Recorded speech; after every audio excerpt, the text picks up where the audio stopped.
మోడీ గారికి నమస్కారం. మోడీ గారు ప్రపంచవ్యాప్తంగా మీకున్న చరిష్మా అంటే గ్లామర్, మీకున్న పేరు ప్రఖ్యాతలు ఏ ఒక్క నాయకుడికి ఇంతకుముందు నేను చూడలా. నాకు తెలిసి ఇంత ప్రజాదరణ పొందిన నాయకుడు మీరొక్కళ్ళే. ప్రధానమంత్రిగా భారతదేశం గురించి, భారతదేశ రామరాజ్యం స్థాపించడం కోసం మీరు ఎంతో కష్టపడుతున్నారు. అది మేము చూస్తూనే ఉన్నాం. చాలా రాష్ట్రాలను మీరు ఆ దిశగా నడిపిస్తున్నారు కూడా. అయితే కొన్ని చోట్ల రాక్షస రాజ్యం వెళ్తుంది, రాక్షస పరిపాలన సాగుతుంది. అది మీకు తెలియదు అని నేనేదో చెప్దామని కాదు, మీకు తెలిసి ఉన్నా కూడా ఎందుచేతో కొంచెం నిర్లిప్తతో ఉన్నారు. దయచేసి ఆ రాక్షస రాజ్యం ఏంటో మీకు తెలుసు, ఆ రాక్షస పాలన ఏంటో మీకు తెలుసు. అలా జరగకుండా చూడాల్సిన బాధ్యతగా ఈ దేశ ప్రధానిగా, భావితరాల ప్రధానిగా, రేపు రాబోయే ప్రధానిగా మిమ్మల్ని మనస్ఫూర్తిగా కోరుకుంటున్నా, ప్రార్థిస్తున్నా.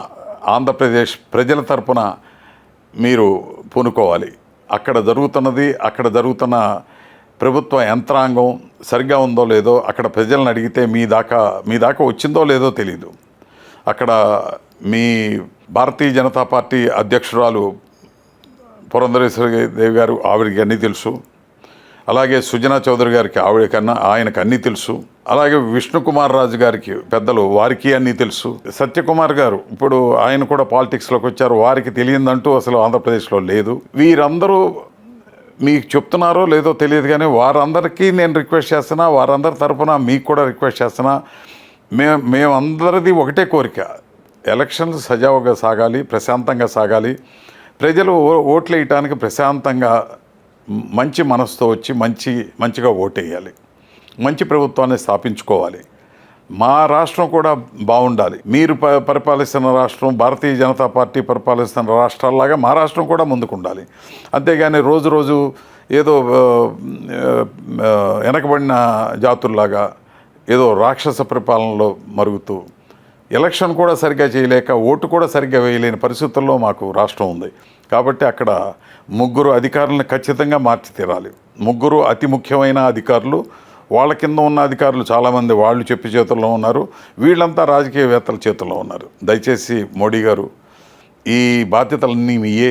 ప్రధానమంత్రిగా రామరాజ్యం స్థాపించుదామనే కోరుకున్న మీకు మనస్ఫూర్తిగా శిరస్సు ఉంచి నమస్కరిస్తున్నా.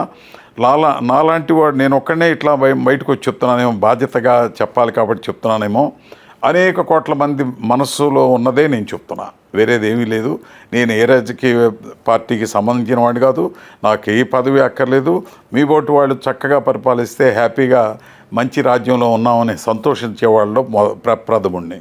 దయచేసి మోడీ గారు, మరొక్కసారి ప్రార్థిస్తున్నా, దయచేసి ఒక్కసారి మా రాష్ట్రాన్ని కూడా ఒక్కసారి పరిశీలించండి. అక్కడ ఏమి చక్కదిద్దుతో చక్కటి శాంతియుత వాతావరణంలో ఎలక్షన్ జరుగుతుందో చూడండి. అది మీ చేతుల్లో ఉంది. మనస్ఫూర్తిగా కోరుకుంటున్నా, నమస్కరిస్తున్నా.